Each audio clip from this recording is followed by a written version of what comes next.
حضور کے آنسو، اس موضوع پر بہاول نگر میں قاری محمد حنیف صاحب ملتانی بیان فرما رہے ہیں، سماعت فرمائے۔ شکریہ۔ معزز سامعین، محترم حاضرین، آپ کی اس بستی میں پہلی مرتبہ حاضری کا اتفاق ہے۔ قریبی چشتیہ میں آپ حضرات بار بار سنتے رہے ہوں گے، یہاں کے دوستوں کا اصرار تھا۔ اللہ تبارک و تعالیٰ جل شانہ نے محض اپنے فضل و کرم سے مجھے بھی پہنچا دیا اور آپ کو بھی بلوا لیا۔ بس یوں دامن پھیلا کے بیٹھیے کہ اللہ پاک اس بیٹھنے کو قبول فرمائے۔ بڑی بے نیاز ذات ہے، کسی کو بخشنے پہ آئے تو یوں فرما دے کہ جاؤ، تمہارے سارے کردار غلط، تمہارے اعمال غلط، تیری زندگی تباہ، تیرے سارے معاملات روح سیاہی میں گزرے، مگر چونکہ تم نے ایک روز میرے پیاسے کتے کو پانی پلایا تھا، جو میری مخلوق پہ کرم کرتا ہے، جا میں نے تجھ پہ کرم کر دیا۔ بے نیاز ہے، اور کبھی 500 سال کے عبادت گزار کو کھڑا کر کے یوں حکم فرما دے کہ یہ سب کچھ تم نے لوگوں کو دکھاوے کے لیے کیا تھا، اٹھا کر پھینک دو منہ دے منہ جہنم۔ بڑا بے نیاز بادشاہ ہے، کبھی نہیں سوچا میں نے اور آپ نے کہ اللہ پاک نے ہم پہ کتنا بڑا کرم فرمایا، مسلمان کے گھر میں پیدا فرمایا، اور کتنا بڑا احسان عظیم ہے اللہ پاک کا کہ خدا بند ذوالجلال نے ہم سب کو سرکار مدینہ صلی اللہ علیہ وسلم کا امتی بنایا۔ اگر میں اور آپ ہم میں سے کوئی یہودیوں کے گھر میں پیدا ہو جاتا تو کلمہ کہاں نصیب ہوتا، سکھوں کے گھر میں پیدا ہو جاتے تو کہاں ایمان کی دولت تھی، ہندو اور مشرکوں کے یہاں پیدا ہو جاتے تو کہاں پر قرآن کریم کی دولت تھی۔ اس کا احسان عظیم ہے کہ اس نے ہم سب کو لا الہ الا اللہ محمد الرسول اللہ صلی اللہ علیہ وسلم نصیب فرمایا، اور دعا فرماؤ اللہ پاک مرتے وقت بھی کلمہ نصیب فرما دے۔ بس عجیب سی زندگی گزر رہی ہے ہم لوگوں کی، ہم نے کبھی یہ غور نہ کیا اور یہ کبھی سوچنے کی زحمت گوارا نہ کی کہ یہ اللہ کا قرآن جو آسمان سے اترا کیسے آیا، کیوں آیا، کس لیے آیا، کن کے پاس آیا۔ خداوند ذوالجلال نے عرش عظیم سے یہ رحمت کی بارش کس کی ذات اقدس پر برسائی۔ سارے جہان کے مسلمانوں کا یہ عقیدہ ہے کہ اگر سرکار دو عالم صلی اللہ علیہ وسلم دنیا میں تشریف نہ لاتے، نہ یہ زمین، نہ آسمان، نہ لوح و قلم، نہ شجر حجر، دنیا کی کوئی چیز نہ ہوتی اگر محبوب دو عالم دنیا میں نہ لاتے۔ امام الانبیاء محبوب کبریا حضرت محمد مصطفیٰ صلی اللہ تعالی علیہ وسلم کی عجیب و غریب زندگی ہے، تشریف لانے کا نرالا انداز ہے۔ دنیا میں ہزاروں آدمی، لاکھوں کروڑوں آدمی پیدا ہوا، انبیاء بھی تشریف لائے، رسول بھی تشریف لائے، پیغمبر تشریف لائے، نبی تشریف لائے، پر سرکار مدینہ کا انداز عجیب و غریب ہے۔ وزیر اعظم اگر کسی کے دروازے پہ بھیک مانگے اس کی شایان شان اس کو بھیک ملے گی، گورنر مانگے اس کی شایان شان بھیک ملے گی، ملک کا صدر اگر اپیل کرے اس کی شان کے مطابق اس کو خیرات ملے گی، اس کو مراد ملے گی، ڈی سی کمشنر مانگے تو ان کو اپنے عہدے کے مطابق ملے گی۔ اور لوگوں، ابراہیم خلیل اللہ ہزاروں انبیاء کرام کا جد امجد ہو کر اسماعیل ذبیح اللہ کو پاس بٹھایا، مائی ہاجرہ کو پاس بٹھا لیا، مائی سارہ کو پاس بٹھایا ہوا ہے۔ غلاف کعبہ پکڑ کر ابراہیم علیہ السلام نے دعا مانگی، اور مانگنے والا جب خلیل اللہ ہو تو خدا بند عالم ہلکی شے کیوں عطا فرما دیتے۔ فرمایا وَإِذْ يَرْفَعُ إِبْرَاهِيمُ الْقَوَاعِدَ مِنَ الْبَيْتِ وَإِسْمَاعِيلُ رَبَّنَا تَقَبَّلْ مِنَّا إِنَّكَ أَنْتَ السَّمِيعُ الْعَلِيمُ۔ ابراہیم علیہ السلام دعا مانگ رہے ہیں، اے میرے پروردگار، یہ بیت اللہ میں نے تعمیر کر دیا، تیرے حکم سے میں نے بنایا، جنت سے آیا ہوا گھر ہے، اب اس کو 4 چاند لگانے کے لیے، اب اس کی شان کو بلند کرنے کے لیے، اس کی عظمت کو دوبالا کرنے کے لیے میں خلیل اللہ تیرے در پہ جولی پھیلا کر بھیک مانگتا ہوں۔ اے میرے ابراہیم کیا مانگ رہے ہو؟ دولت مانگ رہے ہو؟ فرمایا نہیں۔ سونا مانگتے ہو؟ فرمایا نہیں۔ چاندی مانگتے ہو؟ فرمایا نہیں۔ دنیا کی بادشاہت مانگ رہے ہو؟ فرمایا نہیں۔ پھر اور کیا مانگنے لگے ہو؟ فرمایا ربنا وبعث فیہم رسول، اور میرے میرے مالک اور زمین و آسمان کی پیدا کرنے والے، میں تیری حضور میں تیری بارگاہ میں ایک پیغمبر مانگتا ہوں، ایک رسول مانگتا ہوں۔ اے میرے خلیل، وہ کیسا رسول ہونا چاہیے؟ آپ بھی تو رسول ہے، آپ بھی تو پیغمبر ہے، یہ تیرا بیٹا بھی اسماعیل ذبیح اللہ پیغمبر ہے، تیرے اور بھی ہزاروں تیری نسل میں نبی کریم صلی اللہ علیہ وسلم سے پہلے تشریف لائیں گے اور لا رہے ہیں، اور کیا مانگ رہے ہو؟ فرمایا ہے میرے مولا، آج میری دعا کا انوکھا انداز ہے، میں تو وہ پیغمبر مانگ رہا ہوں، یتلو علیہم آیاتک، میں ایسا رسول تجھ سے مانگ رہا ہوں جو آیتوں کی تلاوت کیا کرے، جو لوگوں کے دلوں کو دانائی کی باتیں سکھایا کرے، حکمت کی تعلیم دیا کرے، وَيُزَكِّيهِمْ، ان کے دلوں کے روگ کو صاف کر دیا کرے، إِنَّكَ أَنْتَ الْعَزِيزُ الْحَكِيمُ، میں مانگنے والا تو دینے والا اللہ تبارک و تعالی۔ حضور فرماتے ہیں میں اپنے جد امجد ابراہیم خلیل اللہ کی دعا کا ثمرہ انوکھے انداز میں تشریف لائے۔ سیدہ آمنہ خاتون رضی اللہ تعالیٰ عنہ کہتی ہیں اللہ اللہ کن کن چیزوں کی طرف آپ کو لے جاؤں؟ حضرت عبداللہ حضور کے والد ماجد بازار سے گزر رہے ہیں، ایک یہودی عورت کی نظر پڑی، وہ کہنے لگی عبداللہ مجھ سے شادی کر لو۔ حضرت عبداللہ نظریں جھکائے ہوئے گزر گئے۔ کچھ دنوں کے بعد اسی عورت کی پھر حضرت عبداللہ پر نظر پڑی تو کہنے لگی عبداللہ اس دن جو میں نے تم سے کہا تھا شادی کے لیے، شاید تم نے یہ سمجھا ہوگا کہ میں کوئی بازاری عورت ہوں، تم نے یہی خیال کیا ہوگا نا کہ ہاں؟ کہنے لگی نہیں نہیں، یہ بات نہ تھی۔ کیا اور کیا بات تھی؟ کہتی ہے میں اپنی توریت میں امام الانبیاء محبوب کبریا حضرت محمد مصطفیٰ صلی اللہ علیہ وسلم آخر الزمان پیغمبر کی جو نشانیاں پڑھتی ہوں، ان کے ماں باپ کی جو نشانیاں پڑھتی ہوں، تیری پیشانی گواہی دے رہی تھی کہ یہ اس آخر الزمان پیغمبر کا باپ بننے والا ہے۔ میری تمنا تھی، میری آرزو تھی، میری حسرت تھی کہ مجھے اللہ پاک قبول کر لے، میں اس محبوب دو عالم کی والدہ بن جاؤں۔ اور کہنے لگی آج میں آپ سے شادی کرنے کو تیار نہیں۔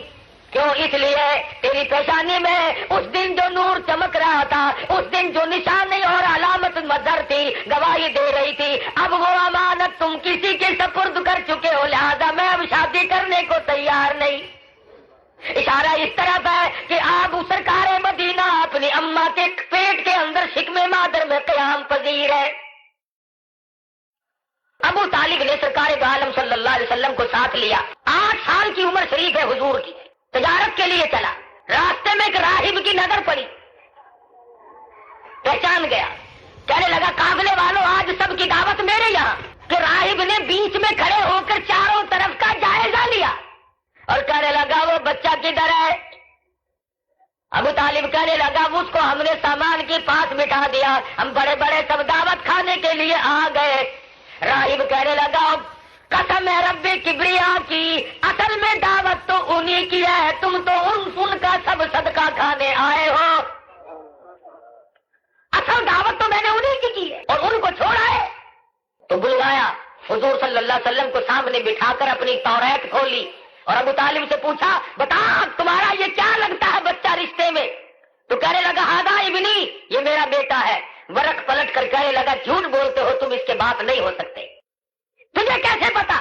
کہنے لگا میری تورات میں آخر الزمان پیغمبر کے باپ کا پورا حلیہ لکھا ہوا ہے، پیغمبر کا بھی حلیہ موجود ہے، یہ آخر الزمان بننے والا پیغمبر ہے، اس کا باپ کوئی اور ہے، تم ان کے والد نہیں ہو سکتے۔ کہنے لگے ابو طالب کہ میں ان کا چچا ہوں۔ ورقہ پلٹ کر کہنے لگا بالکل سچ کہتے ہو، تم اس کے چچا ہو سکتے ہو۔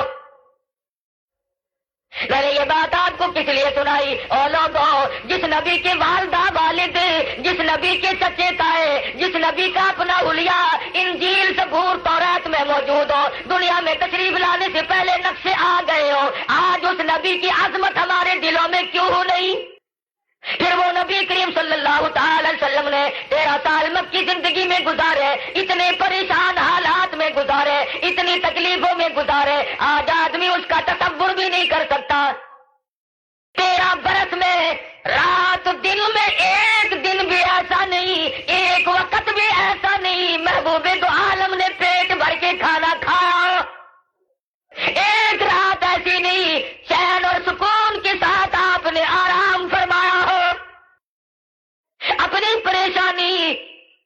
مسلمان جو بنتے جاتے ہیں غلاموں کی پریشانی. ارے اور تو کیا ہوگا؟ ابو لہب اپنے بت کی، اپنے بنائے ہوئے معبود کی قسم کھا کر کہتا ہے کہ میں نے جتنی مخالفت مجھے اکیلے نے کی اتنی سارا مکہ نہ کر سکا. سرکار مدینہ فرماتے ہیں کہ اور تو اور رہے، میرے سر سے پیر تک جسم کا کوئی حصہ ایسا نہیں جہاں پہ سگے چچے کے ہاتھ کا پتھر نہ لگا ہو. کوئی مقام ایسا نہیں، کوئی جگہ ایسی نہیں جہاں پہ ابو لہب کے ہاتھ کا پتھر نہ لگا. اور کس طریقے کا دکھ اٹھائے، پہاڑ کے ایک درے میں تشریف فرما ہے، اکیلے ہیں، پریشان سے بیٹھے ہیں. ابو جہل سامنے سے آ کر کے کہنے لگا کیا نئی نئی باتیں یہاں بیٹھ کر سوچ رہے ہو؟ میرے آقا نے کوئی جواب نہ دیا.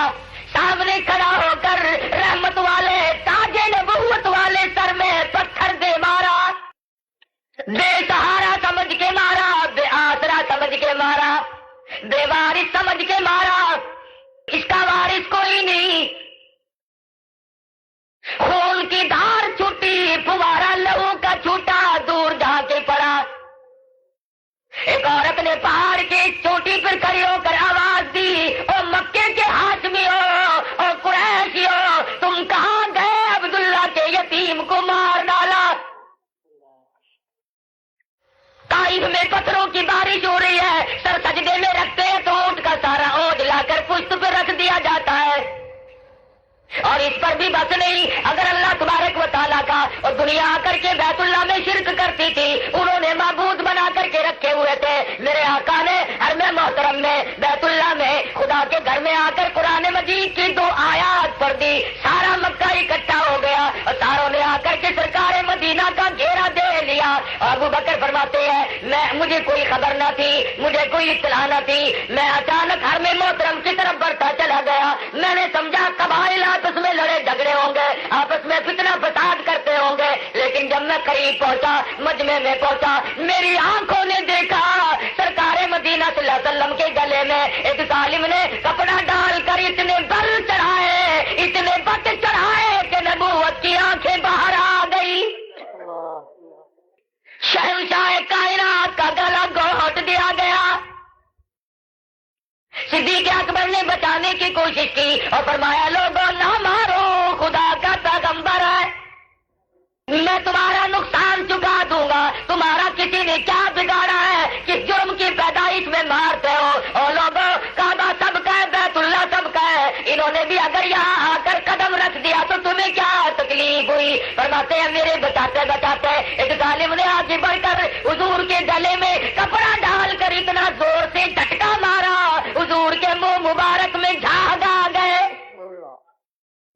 اور کلمہ پڑھنے والے مسلمان تو کہاں بیٹھا ہے؟ اس دین کی وجہ سے، اس قرآن کی وجہ سے، اس اسلام کی وجہ سے کالی کملی والے کا گلا گھونٹ دیا گیا اور جھٹکے مارے گئے، گھسیٹا گیا حضور کے گلے میں کپڑا ڈال کر.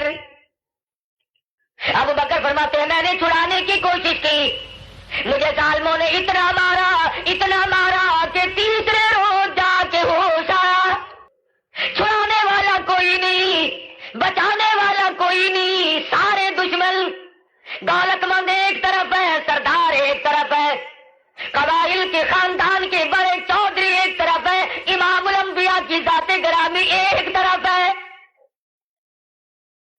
سیدہ عائشہ صدیقہ سب کہو رضی اللہ تعالیٰ عنہ فرماتی ہے کہ محبوب دو عالم صلی اللہ علیہ وسلم ایک روز بھوک کی وجہ سے ابو بکر کے یہاں تشریف لے گئے. اس نیت سے، اس ارادے سے ابو بکر کے یہاں کچھ موجود ہوگا، کچھ نوش فرمائیں گے. حضور جب پہنچے ابو بکر صدیق سے فرما ابو بکر کوئی کیا حال ہے تیرا؟ حضرت ابو بکر نے عرض کیا میرے آقا آج میرا تیسرے دل کا فاتح ہے.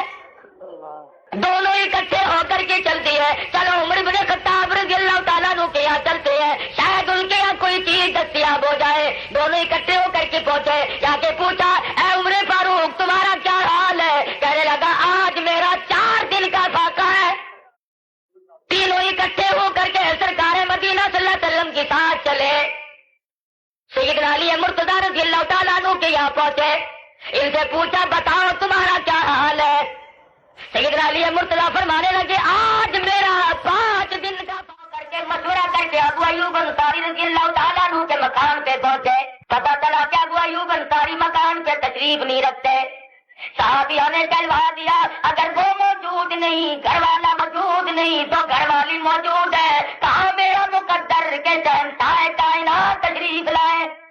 میں خدمت اتاروں گی، میں خدمت کروں گی. کر کے کہنے لگی ہے میرے آقا اگر وہ گھر والا گھر پہ موجود نہیں، گھر والی میں موجود ہوں، میرا کہاں مقدر، کہاں میرا نصیبہ. سرکار مدینہ میرے گھر پہ تشریف لائے ہیں، آپ تشریف رکھے، میں کچھ خاطر مدارات کروں گی. کس انداز کی مائی ہوگی، کتنے خوش نصیب مائی ہوگی جس نے امام الانبیاء کا 3 دن کا، ابو بکر عمر فاروق علی مرتضیٰ کا کئی دن کا فاتح کھلوایا. کھجوریں بھیج دی. سرکار مدینہ خود بھی نوش فرما رہے ہیں، صحابہ کرام کو بھی اٹھا کر کے دے رہے ہیں. ابھی 2-4 دانے آپ نے نوش فرمائے تھے، تناول فرمائے تھے. فرمانے لگے وہ لوگوں ثم لتسألن یومئذ عن النعیم. اللہ پاک نے کتنا بڑا کرم کیا، اس اتنے بڑے کھانے کا قیامت میں حساب و کتاب دینا پڑے گا.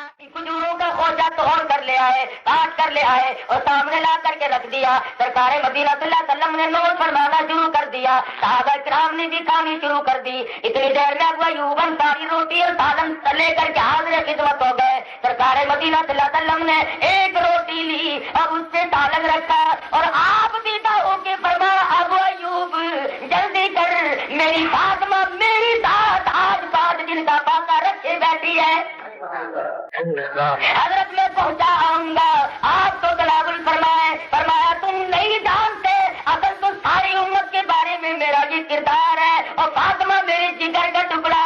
جب تک اسے روٹی نہ پہنچ جائے میرے حلق سے گزرے گی نہیں. کتنی مصیبتیں اور یہ اضطراری نہیں. ایسا نہیں ہے کہ سرکار مدینہ نے کبھی کچھ دیکھا ہی نہیں تھا، روز کچھ ملتا تھا. سارے کا سارا صحابہ کرام میں، مدینہ کے فقراء میں سب میں تقسیم کر دیا جاتا. المومنین سیدہ خدیجہ رضی اللہ تعالیٰ عنہ شعب ابی طالب میں صحابہ کرام کے ساتھ قید کی زندگی گزار رہی ہے. اندازہ لگاؤ مسلمانوں، مکے کے لوگ دودھ پیے، مکھن کھائے، سبزیاں ترکاریاں کھائے اور سرکار مدینہ اور آپ کے تابع داروں کو آٹا دانا مول بھی نہیں ملتا. حضرت خدیجہ کے قریب کھڑے ہو کر کے آپ نے چہرے پہ نظر ڈالی. فرماتے ہیں جب میری نظر پڑی آنکھوں میں آنسو دیکھے، پوچھا میری خدیجہ کیا بات ہے، 25 سال میری ساتھ گزار بیٹھی ہو، میں نے افسردہ پریشان کبھی نہیں دیکھی، آج پریشان کیوں بیٹھی ہو؟ عرض کرنے لگی میرے ماں باپ آپ پہ قربان ہو جائے، میں اپنے اوپر جھیل سکتی ہوں، جھیل رہی ہوں، برداشت کر رہی ہوں. یہ چھوٹی چھوٹی بچیاں، یہ رقیہ، یہ ام کلثوم، یہ 5 برس کی فاطمہ، بھوک کی وجہ سے ان غریبوں کی آواز تک نکلنی بند ہو گئی. اندازہ لگا مسلمان جب اس ماں کا کلیجہ کیا پڑکا ہوگا، کس قدر تڑپا ہوگا، اس کے دل پر کیا بیتی ہوگی جس ماں کی سامنے اس کی چھوٹی چھوٹی بچیاں بھوک کی وجہ سے آواز تک نہیں نکل سکتی. سرکار مدینہ جنگل کی طرف تشریف لے گئے.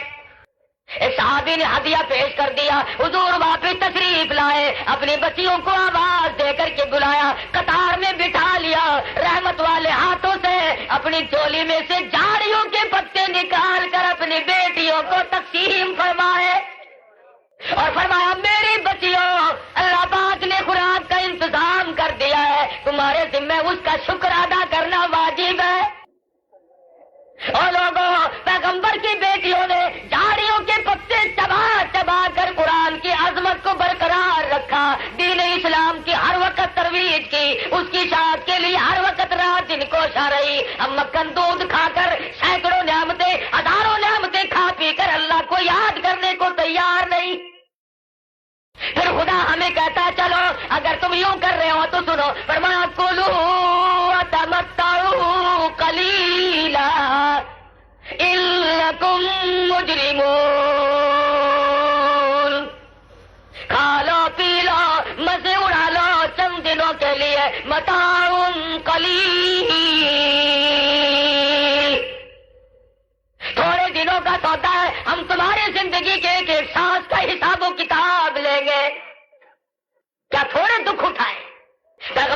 وسلم نے بھی مصیبتیں برداشت کی.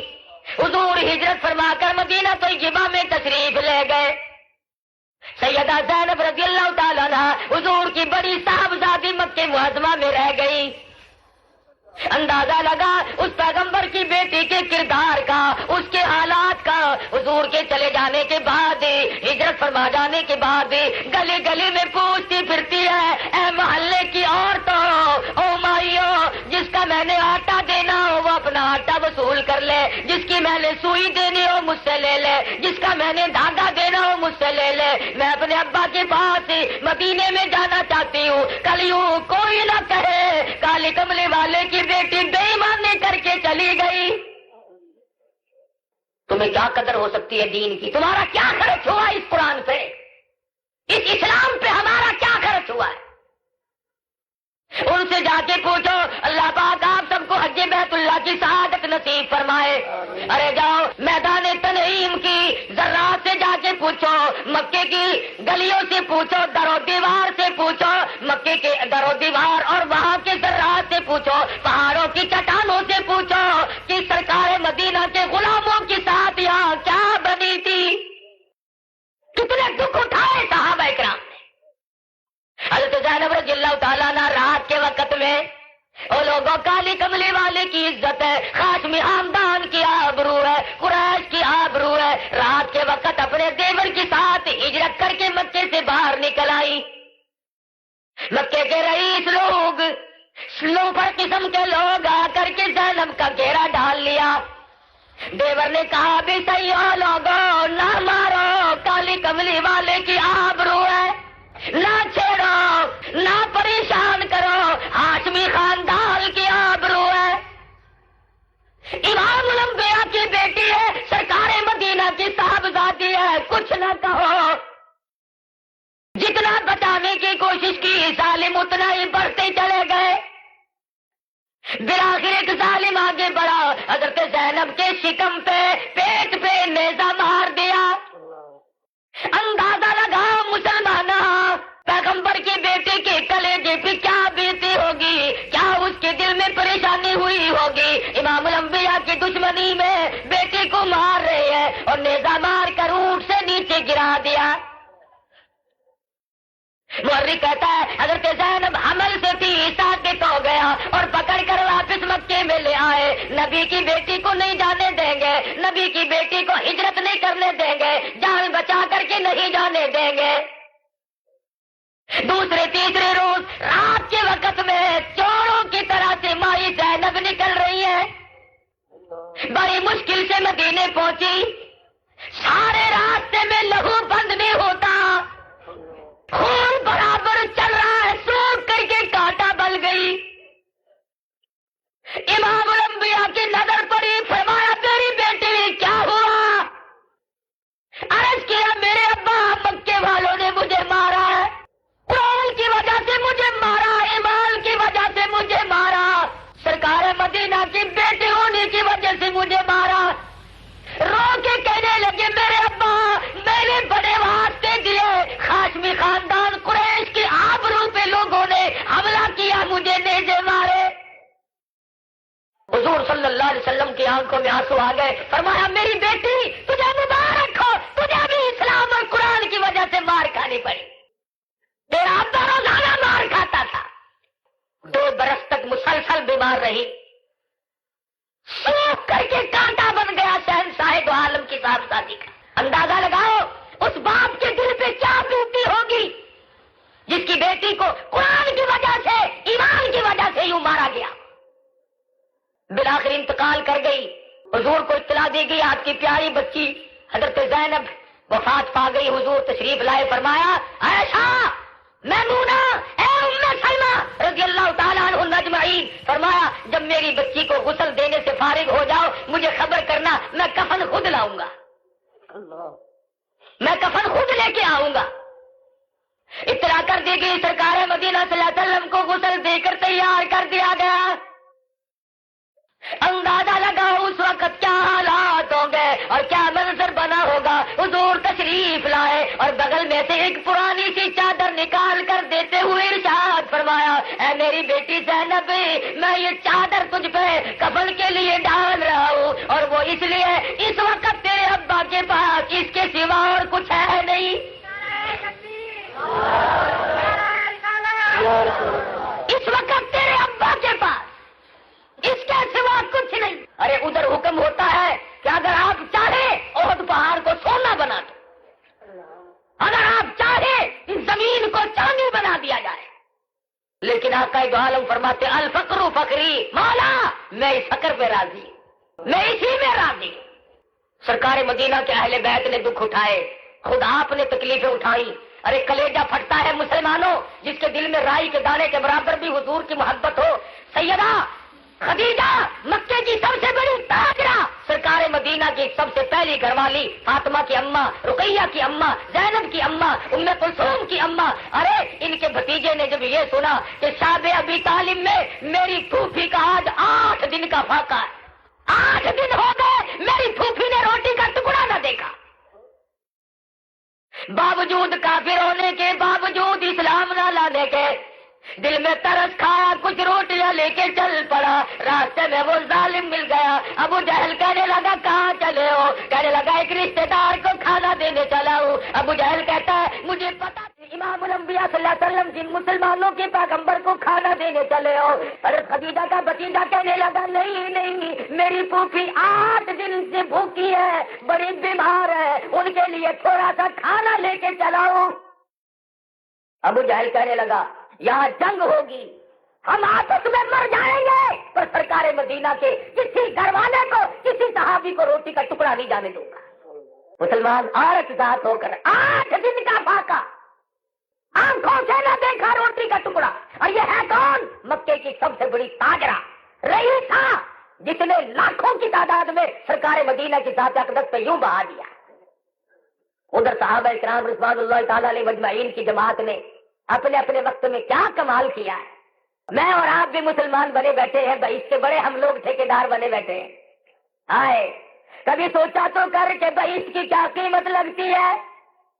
ذرا جا کے ان صحابہ کرام سے پوچھو, نوجوان ہے, خوبصورت ہے, اعلیٰ درجے کی پوشاک پہنتا ہے, کپڑے پہنتا ہے, مسلمان بن گیا, سرکار مدینہ صلی اللہ علیہ وسلم کی غلامی قبول کر لی. پتہ چل گیا دوسرے بھائی کو میرا چھوٹا بھائی مسلمان بن گیا ہے, بازو پکڑ کر کہنے لگا میں نے سنا تو اس جادوگر کے پاس جاتا ہے. صحابی کہنے لگا جاتا ہوں نہیں, میں تو ان کی غلامی کبھی سے قبول کر چکا ہوں. اتنا کہنا تھا, فوراً آزمائش آئی, فوراً امتحان ہوا. وہ کافر کہنے لگا اپنے مسلمان بھائی کو اگر تو اپنا دین چھوڑ کر پرانے دین میں لوٹ کے آ جائے, آج کے بعد میں اپنے نام کی جائیداد تجھے دے دیتا ہوں. صحابی کہنے لگا اگر تو کلمہ پڑھ لے مسلمان بن جائے, زمانے جاہلیت کو چھوڑ دے, کفر کو ترک کر کے میرے آقا کی غلامی قبول کر لے, آج کے بعد میرے نام کی جائیداد تیری. کافر کہنے لگا اب آ جا, باز آ جا, اب بھی وقت ہے, تیرا کام بن جائے گا. اگر تو اپنے دین میں لوٹ کے آ جائے, باپ دادا کا دین اختیار کر لے, میں اپنے باغ کے نام اپنا نام جو میرا باغ ہے وہ تیرے نام کر دوں گا. صحابی کہنے لگا اور کچھ نہیں, صرف تو میرے نبی کا کلمہ پڑھے, آج کے بعد میرے نام کا باغ تیرا. سب کچھ اسلام کے لیے صحابی قربان کر رہا ہے. ہم نے ایمان کے لیے کچھ بھی قربان نہ کیا, ہر چیز کے لیے ایمان کو قربان کر دیا, ہر چیز کے لیے. اخبارات میں روزانہ پڑھتے ہو کہ ہم لوگوں نے کبھی بھی سرکار دو عالم صلی اللہ علیہ وسلم کے فرمان پر, قرآن پر یقین نہ کیا اور اپنی دولت کی حویث کو پورا کرنے کے لیے نہ جانے کس چیز کو نشانہ بنایا. یا تمہارے پاکستان میں سیالکوٹ ضلع میں سگے دو بھائی, ایک مربے کے مالک, ایک بھائی 2 بچے چھوڑ کر دنیا سے رخصت ہو گیا. ایک 10 سال کا بچہ چھوڑا, ایک 12 سال کا. چچا موجود ہے, بھرجائی کو کہنے لگا انہیں کپڑے پہنا دے, غسل کر دے, نہلا دھلا دے, تیار کر دے, میں ان کے نام زمین کا انتقال چڑھا کے لاؤں گا, تحصیلدار کے یہاں لے جاؤں گا.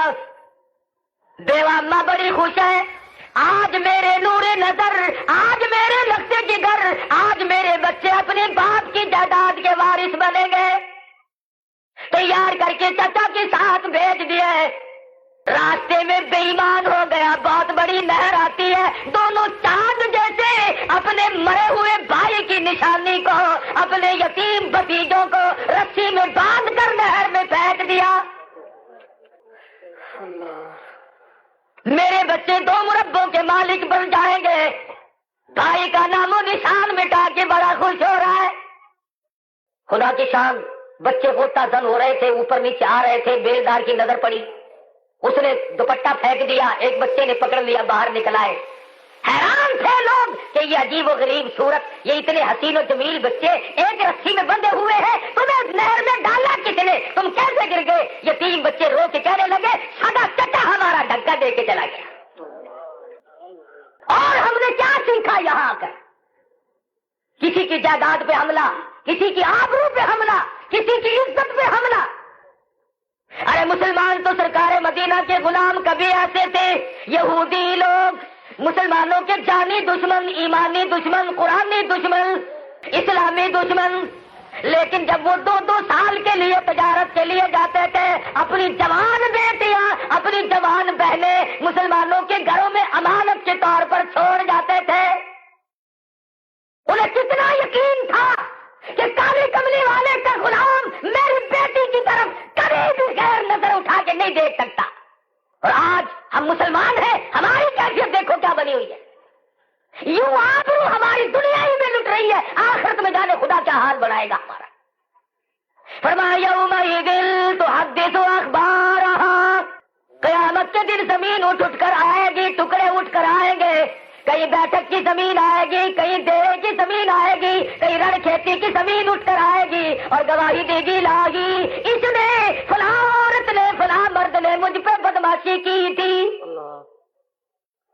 پرانے لوگوں یومئذ تحدث اخبارہا، زمین بول بول کر خبریں دے گی، گواہی دے گی، الہی مجھ پہ چوری کی تھی، مجھ پہ بیٹھ کے جوا کھیلا تھا، مجھ پہ شراب پی تھی، اور کسی کی گواہی یوں دے گی، الہی مجھ پہ پچھلی رات کو اٹھ کر سجدہ کیا، اتنی دعا مانگی، اتنا رویا، مجھے رو رو کر کے گیلا کر دیا۔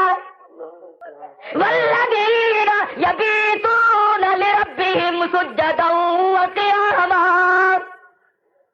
وہ لوگ کتنے کامیاب ہیں جن کی راتیں بیت جاتی ہے سجدوں میں اور قیام۔ کسی کی گواہی دے گی زمین مجھ پہ قرآن مجید کی تلاوت کیا کرتا تھا، کسی کی گواہی دے گی مجھ پہ بیٹھ کے رو رو کر اپنی مغفرت کی دعائیں کیا کرتا تھا، کیا جواب ملے گا؟